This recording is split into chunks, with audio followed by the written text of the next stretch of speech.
12절에 보니까 이것이 장래에 너희를 위하여 좋은 터를 쌓아라는 말씀이 눈에 들어왔습니다. 나의 장래를 위해서 이것이 터를 쌓는 것이다 라는 것에 관심이 보여지기 시작했습니다. 왜냐하면 누구나가 다 장래가 잘 되기를 원하지 않습니까? 그래서 그 장래를 위해서 터를 쌓는다고 한다면 당연히 관심이 있는 것이죠. 내 인생에, 또 우리의 가정에, 자녀들에게, 또 내 삶의 터전에, 교회, 뭔가 나의 미래에 좋은 터를 쌓는다고 한다고 하면 당연히 관심이 있겠죠. 여러분은 자신의 장래를 위해서 쌓는 터가 뭐라고 생각하십니까? 한번 생각해 보셨나요? 저는 이 말씀을 보면서 장래를 위해서 터를 쌓는 것, 이런 것들이 있구나라는 것들도 생각을 해보았는데, 여러분들은 무엇입니까? 장래를 위해서 터를 쌓는 것. 어떤 분들은 자녀를 낳아서 키운 것이 장래의 터를 쌓는 거라고 생각할 수 있습니다. 뭐 오늘날은 아니지만 옛날에는 그랬어요. 옛날에는. 그래서 자식이 있어야 든든하고 자식을 통해서 장래가 보장되는 그런 것이 있었습니다. 뭐 지금은 돈이겠죠. 돈. 그래서 죽을 때까지 자식에게 요즘은 돈을 넘겨주면 안 된다, 그런 얘기 하잖아요. 돈이 있어야 장래가 되어지니까. 어떤 사람은 인간관계를 만들어 놓는 것이 자신의 미래를 위해서 쌓은 터가 될 수도 있고, 또 새벽 기도 나오시는 분들은 기도를 쌓는 것이 미래를 위한 터가 될 수도 있습니다. 하지만 가만히 생각해 보면 그냥 정신없이 살고 그냥 아무 문제 없이 그냥 살면 좋겠다, 돈도 쪼들리지 않고 편하게 살 수만 있으면 좋겠다 하면서 그렇게 살아오지는 않았는가 한번 생각해 볼 필요도 있겠죠. 저도 가만히 생각을 해보았습니다. 장래를 위해서 어떤 터를 쌓았는가 생각해 보면서 주의 종으로서 부름을 받아서 정신없이 살아온 것이지, 어떻게 보면 미래를 위해서 뭐 공부도 하고 또 기도도 하고 사역도 열심히 했지만, 그런 것들은 더 훌륭한 목사님이 되기 위해서, 또 나에게 맡겨진 일들을 다 잘 감당하기 위해서 그렇게 해왔지, 내 미래의 터를 쌓는다고 생각하면서 하나 둘씩 그것들을 이렇게 헤아리면서 쌓은 것 같지는 않아요. 그래서 저는 이렇게 생각을 해보았습니다. 나는 나의 장래를 위해서 어떤 터를 쌓아왔는가, 그리고 지금 그 터는 얼마만큼 쌓아졌는가, 그것을 생각해 보았고, 그리고 성경에서 말하는 나의 장래를 위해서 쌓아야 할 터는 무엇인가, 이런 것들을 생각하면서 성경을 다시 읽는데, 성경이 이렇게 정리가 되어 있습니다. 17절에 보니까 부한 자들에게 이렇게 말씀을 하고 있습니다.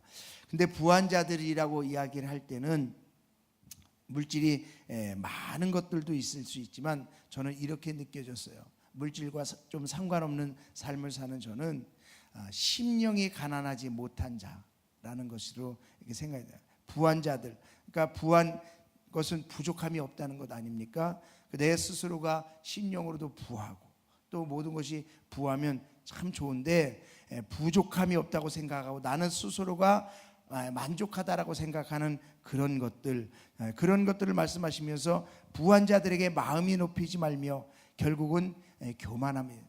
나는 다 됐어, 나는 이 정도면 충분해, 나는 이 정도면 할 수 있어라는 그런 부한 자들이 마음을 스스로 높이지 말라라는 것이죠.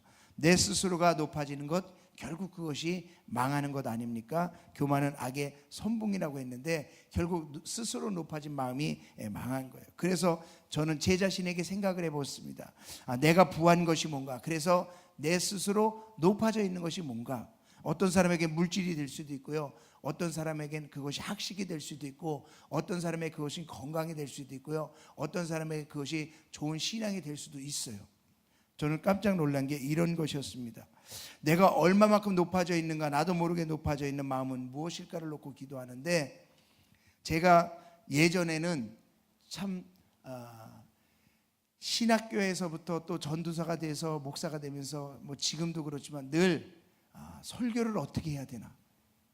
그래서 저는 신학교 다닐 때는 누가 와서 전사님 와서 설교 좀 해주죠 그러면은 저는 못한다고 그랬어요. 진짜로. 저는 졸업 다 하고, 그러니까 제가 신학교 때는 전도사님이 하늘과 같이 보였어요. 어떻게 저렇게 신방도 하고 설교도 하지? 전도사가 되니까 목사님이 하늘처럼 보이는 거예요. 야, 어떻게 저런 일들을 다 할까? 감히 엄두가 안 났어요. 근데 지금은 어쨌든 설교도 하잖아요. 매일 새벽도 하고 뭐 수요일도 하고 금요일도 하고 신방도 하고. 제가 생각해도 참 기특해요. 어떻게 그렇게 할 수 있을까? 예전에는 칠판을 놓고 성경 공부를 가리키는 건요 불가능하다고 생각했어요. 불가능하다고 생각했어요. 그러니까 설교는 원고를 준비해서 그냥 하면 되지만 이 칠판을 놓고 한다는 것은 쉽지 않은 거예요. 머릿속에 완전히 이해가 되어지고 거기서 정리가 되어져야 나올 수 있는 거기 때문에 지식도 좀 있어야 되고 이게 쉽지 않은 거예요. 나는 성경 공부는 못 가리킨다 그 생각을 했었어요. 그런데 성경 공부도 가리키고 있어요. 신학교 강의를 가는 목사님들을 보면 정말 부러웠어요. 한 2주간 아침부터 저녁까지 그 많은 내용을 어떻게 가르치지? 참 대단하다. 저는 그런 게 늘 부러워. 근데 그런 것도 못한다고 생각했는데 제가 남미 신학교 학장까지도 했잖아요. 가르치는 것뿐만 아니라 커리큘럼도 정리해서 하고, 그리고 뭐 이제 TD라든지 어떤 이런 프로그램들을 인도하는 거, 야 나는 그건 진짜 못해. 그거는 특별한 은혜 받은 목사님들만 하는 거야라고 생각했는데 그런 것들도 해요. 그러니까 가만히 생각해 보니까 지금 못한다고 했던 것들을 뭐 설교도 하고 있고 성경 공부도 가르치고 있고 또 신학교 강의도 하고 있고 프로그램 인도도 하고 있고 부흥회도 하고 있고, 정말 못한다고 생각하고 나하고는 거리가 멀다고 생각하는 걸요 다 하고 있더라고요. 다 하고 있더라고요. 그래서 제가 정말 이런 것들을 하는 것을 보면서 내 자신이 지금은 뭔가 이렇게 부족함이 없다라는 걸 느껴요. 왜? 할 수 없다라는 것 때문에 다 부족했을 때는 하나님 앞에 매달려서 기도했거든요. 하루에 3시간씩 매달려서 기도하고 아침 저녁으로 매달려 기도하고 막 그런데 지금은 가만히 생각해 보니까 그런 것들이 없는 거예요. 나 이 정도면 괜찮은 사람 아니야? 나 이 정도의 사람 아니야? 뭔가 이런 나도 모르게 그냥 부족함이 없는 그런 것 때문에 오히려 하나님 앞에 정말 매달리지 못하고 의지하지 못하는 그런 모습들이 있더라고요. 그래서 제가 깨달은 것이 뭐냐면 이런 것이었습니다. 결국 이런 것들은 하나님 앞에 많은 시간이 지나고 세월이 지나면서 훈련받아서 만들어진 것인데, 내 스스로가 이제는 그런 것들이 정말 나의 미래라고 생각하고 나에게 다 준비된 것이라고 생각하고 부족함이 없다고 생각하니까 오히려 그런 것이 나에게 교만이 되어지고 나의 정말 미래를 쌓는 터를 무너뜨리고 있는 것이 될 수 있겠구나라는 것을 생각해 보게 되었습니다. 그래서 결국 내가 이제는 이만큼 할 수 있다는 것, 내가 이제는 이만큼 준비했다는 것, 이제는 내가 이 정도면 할 수 있다는 어떤 그런 것들이 자신감 같기도 하지만 한편으로 잘못 보면 내가 스스로 나도 알지 못하게 내 미래를 무너뜨리는 그런 교만함으로 나타날 수 있다는 거예요. 그래서 더 매달려서 기도하지 못하고, 그래서 더 매달려서 공부하고 열심을 내지 못하고 더 교만해져서 스스로 무너뜨리는 그런 축복의 통로를 막을 수도 있겠구나라는 거예요. 이런 것들을 생각해 보면서 저는 나의 미래를 위해서 쌓고 있는 것이 정말 그것이 나의 미래에 정말 도움이 되고 있는 것인가, 아니면 그 안에서 내가 정말 하나님 앞에 더 매달려 나가야 하는 것인가들을 여러 가지들을 생각해 보면서 이 말씀을 또 읽는데, 정함이 없는 재물에 소망을 두지 말라라고 말씀입니다. 여러분, 재물은 있다가도 없어지고 없다가도 생기는 게 재물이라고 하지 않습니까? 그래서 재물에 소망을 두면 그것에 따라가는 거예요. 그래서 돈을 많이 벌 때는 많이 벌어서 바빠요. 그래서 신앙생활을 제대로 못해요. 또 돈이 안 벌리면 힘들어요. 힘드니까 또 제대로 신앙생활을 못해요.